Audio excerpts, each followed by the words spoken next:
So are you seeing, with the advent of some of these technologies into practices, are you seeing how that's changing the delegation of some of the clerical tasks, and how's that affecting efficiency? Definitely. When you delegate electronic services or things to your website, the phone isn't being tied up with asking kind of mundane questions or can I pay my bill. They can go right on, and that saves the staff from having to get on the phone and do that. Of course, you want personal interaction, so that part of it won't go away.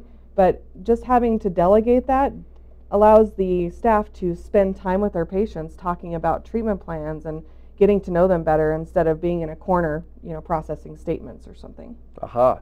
So technology allows us to spend our time with our patients instead of actually replacing our time with our patients. Because I wonder if there's a lot of people that have this misconception that if we bring all this technology in, patient education systems and other things, if that will just replace the human touch aspect of it. And in fact, I would probably argue, and it sounds like you would completely agree, that it will enhance the patient experience with more human interaction, because now you have the time to do it, as opposed to spending your time doing more mundane tasks, whether it's stuffing envelopes as an example.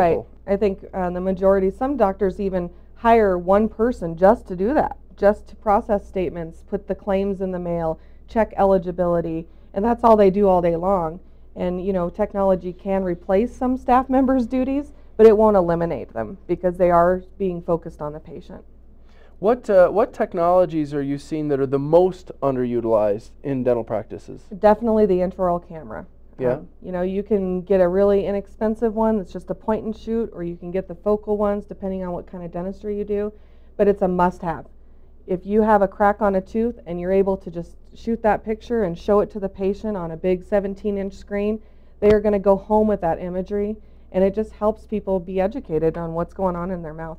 It's funny you say that, because last week, another office I was in, I'm talking to the doctor about what we do and the impact we can have, and the doctor looks at me and goes, you really haven't told me anything I didn't already know. And I looked at him and said, I'm not surprised. I wish I could come in here with something you've never heard before, but the odds of me doing that are slim to none. I said, now here's my question for you.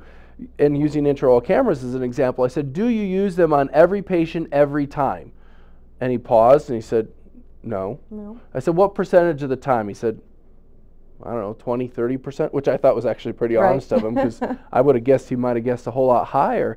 And my point to him was, I don't think you have a knowledge problem. I don't think I'm going to teach you anything you probably have never heard. What I'm going to do is help you actually implement that, get that done, and then do it every single time. As Wally says, it's all about the power of consistency. It's the little things you do repetitiously over time that have the biggest impact. And an intraoral camera is an amazing example of it. And usually what I find is they have one for the whole office, and so then they move it around, trying to cut costs. And what I wonder is if they realize how much revenue they're losing by moving it around because they're not using it. They're only using it 25% of the time. I completely agree. I think that every hygiene room needs to have one, and especially in your new patient exams.